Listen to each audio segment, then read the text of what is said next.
मैं केतली लेके जाता था, कोई गरीब परिवार का आदमी 1 रुपया डालता था, कोई 10 रुपया डालता था, कोई 20 रुपया डालता था, कोई 100 रुपया डालता था, कोई 500 रुपया डालता था, कोई 1000 रुपया डालता था।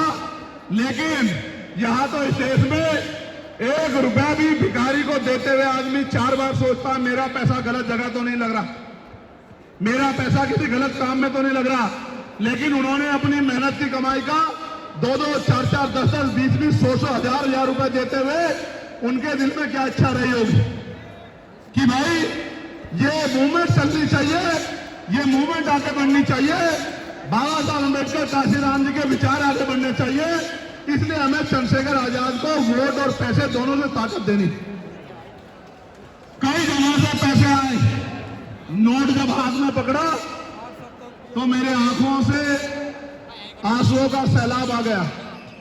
नोट की मोटाई देख के लगता था कि कई मजदूरों के हाथ से नोट निकल के आया। मैंने कुछ नोट तो उठाकर भी रखे हैं, कुछ नोट अपने पास, जब तक मैं जीऊंगा वो नोट मेरे पास ही रहेंगे। वो नोट नहीं मेरे लिए, वो उन गरीबों का आशीर्वाद है मेरे सर पे, जिन्होंने हम लोगों पे भरोसा किया। मेरे प्यारे भाइयों साथियों, अभी जब मैं विदेश दौरे पे था, 4 जगह पे मुझे गोल्ड मेडल से सम्मानित किया गया। मैंने उनकी भावनाओं का ध्यान रखते हुए वो गोल्ड मेडल तो ले लिए, लेकिन आपको याद होगा मैंने हाथरस की घटना के बाद, हमारे दिल्ली के लीडर सब लोग जानते हैं, ये संकल्प लिया था कि जब तक इस देश में हमारा राजकाज नहीं आएगा, बहुजन समाज के लोग इज्जत की जिंदगी नहीं हासिल कर लेंगे, तब तक मैं किसी भी तरह की माला नहीं पहनूंगा, चाहे नोटों की हो, चाहे फूलों की हो, चाहे कागजों की हो, कैसी भी माला हो।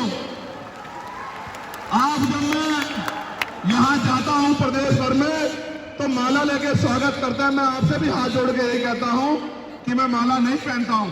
जब मैं नगीना चुनाव लड़ने गया तो वहां के लोग भी माला लेके आते थे, मैं उनसे कहता था मैं माला नहीं पहनता हूं, तो वो कहते चुनाव जीतने के बाद पहनाएंगे। तो मैंने कहा कि मैं चुनाव जीतने के लिए के बाद भी नहीं पहनूंगा, क्योंकि मेरे चुनाव जीतने से बहुजन समाज की गरीबी, बेबसी, लाचारी नहीं खत्म होगी। हम लोग भी माला पहनना चाहते हैं, वो दिन भी आए, लेकिन वो तभी आएगा जब इस देश में बहुजन समाज का व्यक्ति जो बाबा साहब अम्बेडकर की विचारधारा पे जीता हो, जो हमारे संतों, गुरुओं, महान पुरुषों की विचारधारा पे जीता हो, जब वो इस देश का प्राइम मिनिस्टर बनेगा, तब हम लोग भी माला पहनेंगे। उससे पहले हम लोग माला नहीं पहनेंगे।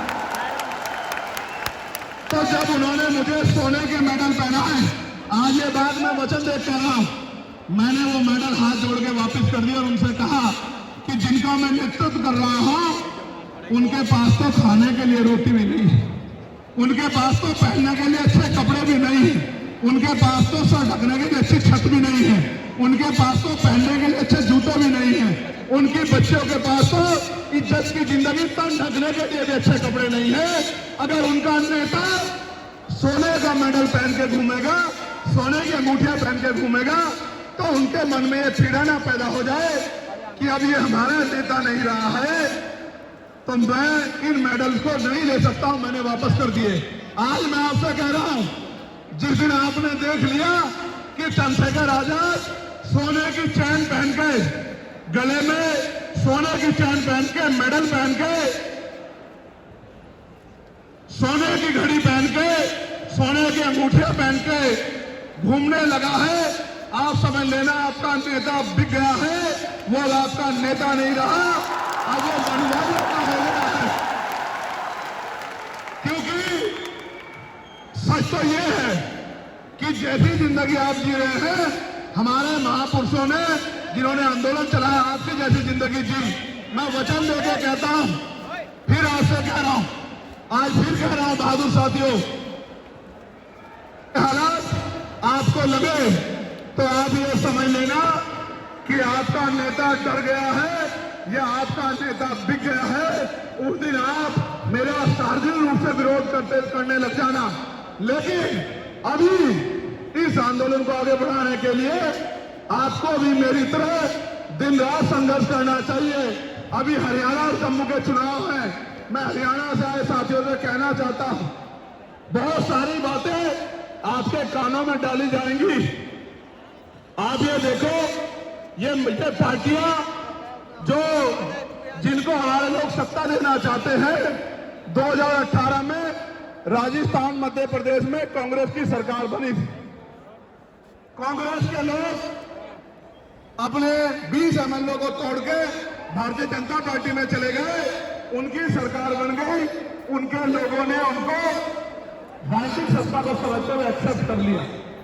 कांग्रेस के लोग राजस्थान में भी 20 एमएलए लेकर उनके नेता हरियाणा आ गए सरकार बनाने के लिए बीजेपी के साथ मिलकर, तो उनके लोग अगर बन जाते तो उनकी पार्टियां भी स्वीकार कर लेती, उनके लोग भी स्वीकार कर लेते। हमारे लोग बोले वाले हैं, इनको बढ़ा दिया जाता है कि वो फलानी पार्टी है, वो ढिमकी पार्टी है। जब तक राजनीतिक ताकत आपके हाथ में नहीं होगी, मैं आपसे भी कह रहा हूं, जब तक राजनीतिक ताकत आपके हाथ में नहीं होगी, कांग्रेस सत्ता में बैठे बीजेपी, आपकी जिंदगी बदलने वाली नहीं। आप मेरी बात को याद रखना, आपके लोग की जिंदगी बदलने वाली नहीं।